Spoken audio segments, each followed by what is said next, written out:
Captain Logan. And I'm Vince. And it's time once again to recommend things!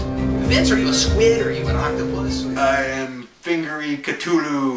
What do you recommend today, buddy? I'm recommending Build-a-Figures. All of them. Build-a-Figures. Go get them. Well, no, probably not all of them. I'm recommending 2 of them specifically. One of which that I had to troll around on eBay to find. This one, and then the other one that I picked up at a garage sale, interestingly enough. He decided he didn't want it, so he sold it for cheap, and I'm very grateful. Wow, Galactus looks very intuitive right now. Look at him with his hands behind his back. That's the way I always like to see Galactus and Dr. Doom in my head, is that they're very calculating, they're very cold, as opposed to, I'm going to destroy you, or your planet is tasty. How do you pace in space? I think what you do is... Yeah, I got nothing. Oh, okay. Not a whole thing. But anyway, so this is Monkey Man. If you guys don't know who Monkey Man is, it's a... I think it started with Moonstone. I could be wrong about that. There's definitely been some stuff printed with Image because they had a crossover with Gen 13. But there is a very limited amount. Like, there's 6 issues total. It's ridiculous. Look into some Monkey Man. And this guy came out of a legendary figures line with things like Ann O'Brien. No surprise, it's Monkey Man and Ann O'Brien, which are Monkey Man and O'Brien. But they make that noise, by the by. It's not broken.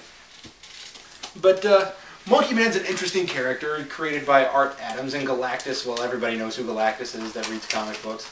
So why are Build-a-Figures fun? Because, you know, it's almost like the continuities, or it's almost like an action figures continuity. So, you know what I mean?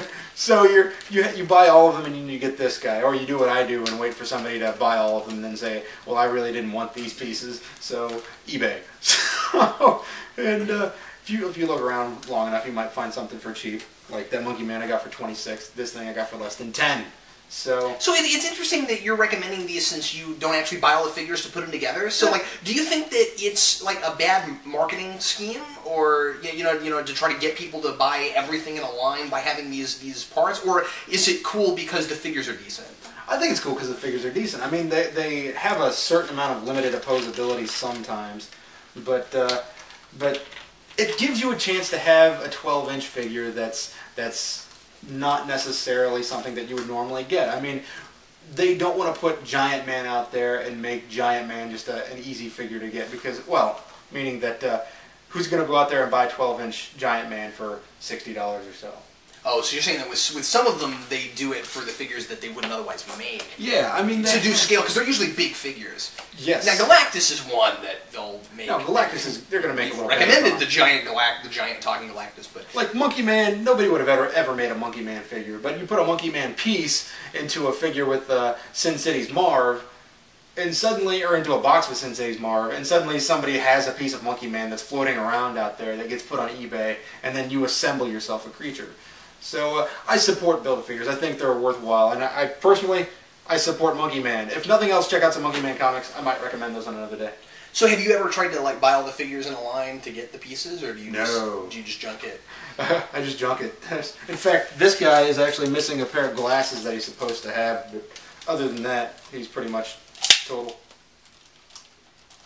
I think they're neat too. I don't have any of those. Oh, an interesting little anecdote, I suppose, that goes along with this. I think this video is running a little long. So here's what's interesting about this. I found this guy's foot, and I decided I wanted to buy this figure because I'd found a foot, and it was so much fun to play with. And then I stopped and I said to myself, well, is that a worthwhile reason to buy a figure? Just because it's fun to play with? And I said that to a guy who owns... It's a toy! What do you... I said that to a room full of collectors, and they just looked at me and they said, it's a toy. It's meant to be played with. If you enjoy it, you should buy it. And I was like, alright, here we go. I got myself... Because look, he has such ridiculous opposability. Galactus has more limited, but... He's Galactus. I mean, you ever seen Galactus do a dropkick? No. No. He doesn't need to pretty much do that. He does this, and then he does this. The giant Galactus has the most posability I've ever seen of a Galactus figure, and it's still not real posable because it's Galactus. Are you flicking people off with your monkey out? He's got his index finger, and he's like, come here. Oh, it's just cool to me. It's so his hands are opposable because he's a monkey. Well, gorilla. Man, your turn. Today, I'm going to recommend a graphic novel. I'm going to a trade of a miniseries. I'm going to recommend Mark Millar's 1985. This is a Marvel book that came out in 2009, Vince. And this is interesting. I bought this because the premise alone was just really interesting to me. So it's about the year 1985, and the idea is it's in the real world, and which is generally a concept I'm not a big fan of. But the idea is it's in a world where Marvel is fictitious. And it's about a kid who is obsessed with comic books, and he has a dad who is also obsessed with comic books, and people kind of look down on them because it's 1985. And what happens is the kid runs into a big house, into this big mansion kind of place, where he keeps seeing through the windows Marvel supervillains in the windows. He's like, wait, that's Dr. Doom, and he's not real because he's in comic books.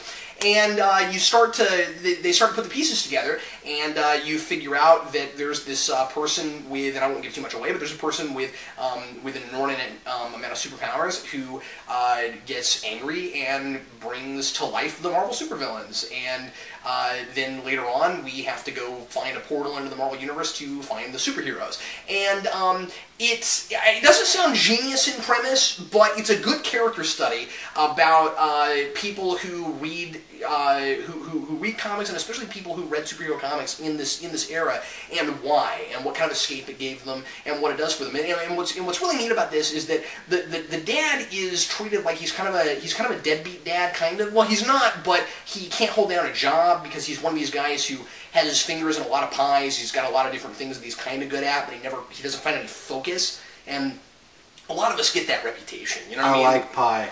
but a lot of us who are in this kind of thing get that reputation, right? Where we have a difficult time focusing and choosing something, and that kind of thing. And so I like the angle Millar does with this because he gives this guy an ability that nobody else has, which is he knows everything about Marvel Comics, so he knows how to beat the supervillains. And so everybody's saying, and one of the big recurring lines in this is, you'll never get a job knowing Spider-Man's secret identity. And then suddenly something like that becomes worthwhile because all these characters come to life and nobody knows anything about them. Because remember, this is before Marvel was this giant powerhouse. Well, I mean, it was in the comic world, but I mean, it was before. A lot of these characters weren't household names yet because they were big budget movies and that sort of thing. You know what I'm talking about. So anyway, I think it's a great book. I really enjoyed it. So Millar does good work, pretty much all around. So. And again, it's a good character study. These characters come to life, and it's about it's about people, and so it's quite good. Yeah, I totally intended to check that out. Well, you can borrow it because I just finished it. Anyway, that's what I recommend. And Vince recommends his Build-a-Figures. And thanks a lot for watching us recommend stuff. We'll recommend something for you once again next week. I'm Captain Logan. And I am Vince.